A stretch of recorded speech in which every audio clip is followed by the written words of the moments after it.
and the weapon and fuel requirements. Push tile select. Very similar to when a coach comes up with a game plan for a football team right before a game. He says, hey, this is what we want to do. You know, granted, there's a million different possibilities as to what might actually happen, but this is our going-in game plan. This is how we're going to attack this adversary. After the brief, Lieutenant DiGennaro and Commander Winter head to a nearby paraloft, their dressing room, to suit up for flight. One critical piece of equipment is the G-suit. During dynamic flight maneuvers, it slows the drain of blood from the brain and extremities, thus preventing a blackout. This is the anti-G-suit worn by our pilots. That's the first piece of gear they put on. The second piece of gear they put on is the torso harness. And after that, they'll put on their survival vest. It's just like a regular vest, zips up in the front. Oxygen mask so they can breathe. The gear weighs about 25, 30 pounds that they wear every day.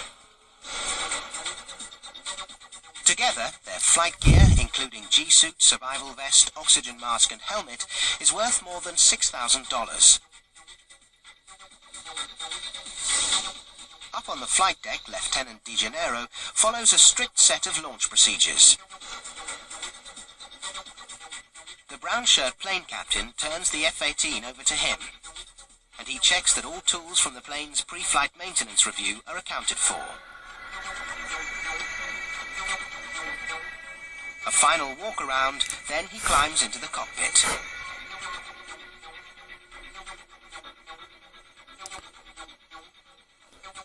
Pryfly gives the go-ahead, and the plane's ready to launch.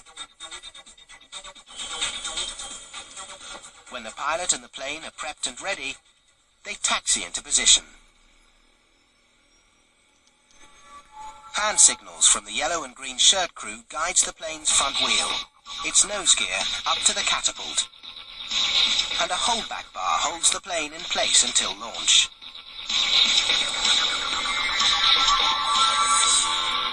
The pilot grabs a handle called the towel rack and hangs on tight for the launch.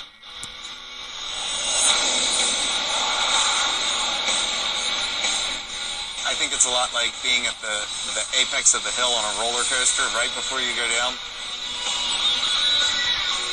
It's the best thrill ride you'll ever get in your life.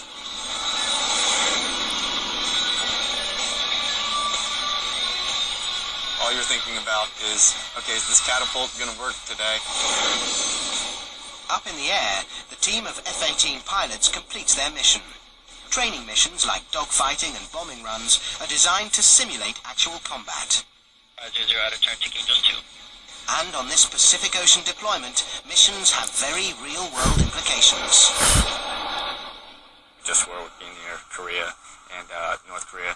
If we overfly some of those boundaries, you know, we'll hear about it on CNN the next morning. The Super Hornet is a reliable fighter jet with a combat range of over 2,300 kilometers. But on longer missions, they'll often require a refuel from a specially configured tanker, usually another Super Hornet. During a mid-air refueling, the tanker extends a hose and basket, and the pilot below must carefully link in with a retractable fuel probe. It takes about 10 minutes for a refill, and pilots must hold their positions tightly. A torn hose could spray fuel onto his jet and impair his visibility. When the mission's complete, Lieutenant DiGennaro circles back to the carrier. Little low start. The go-ahead from the landing signal officer tells him to bring the plane in for a landing. It's no simple feat. DiGennaro's maneuvers must be exact as he guides the speeding plane towards the flight deck. To stop, he must hook a wire on a runway about 245 meters long.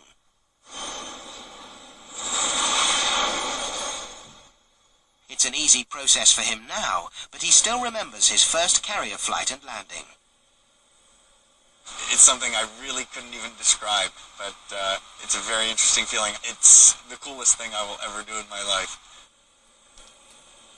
Lieutenant DiGennaro taxis the plane into a parking spot and turns it back over to the plane captain. He and his partner then head back to the ready room to debrief the results of the last flight and begin planning the next. Left or right? There's really no oblique nature of my turn at all. I check 025 and go straight up through the bullseye. Flying a daytime mission requires concentration and focus.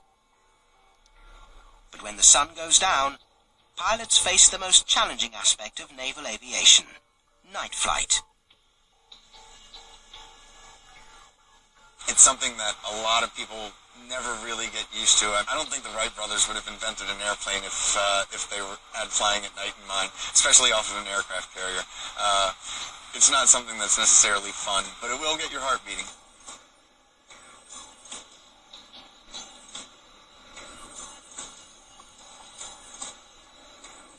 Many combat missions are flown under cover of darkness, so aviators must also train this way.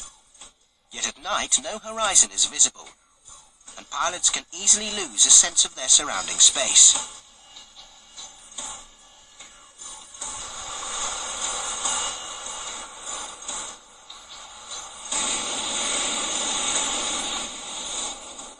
On an exceptionally dark night, which we'll have when there's no moon or when there's weather above us blocking out the moon and the stars, it can be very disorienting.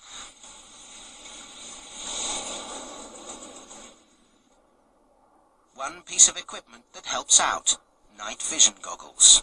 These are the night vision goggles, a nice small lightweight piece of gear so it doesn't hurt too much or it doesn't strain your neck too much when you're flying with them at night. Gives us the opportunity to see the horizon, see other airplanes, see things on the ground out at range. These are not binoculars in any sense. All they're doing is amplifying the ambient light that is out there.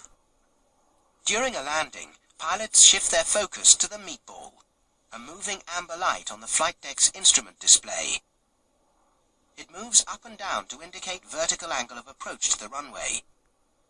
Pilots count on the meatball to guide them safely in, yet they often don't realize how close they are to the carrier.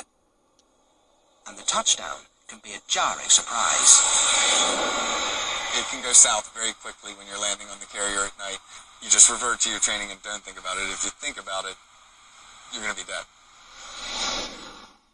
If a pilot's glide slope is incorrect by even a small margin, he could strike the back of the carrier, as this F-18 did on the Reagan in January 2006.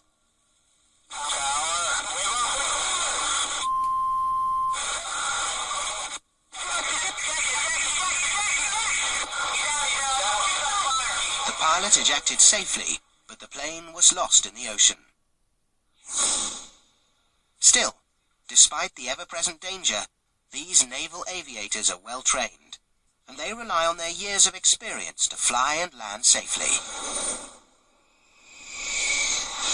You gotta kind of stay relaxed and stay focused on what you're doing and not think too hard about what you're gonna do.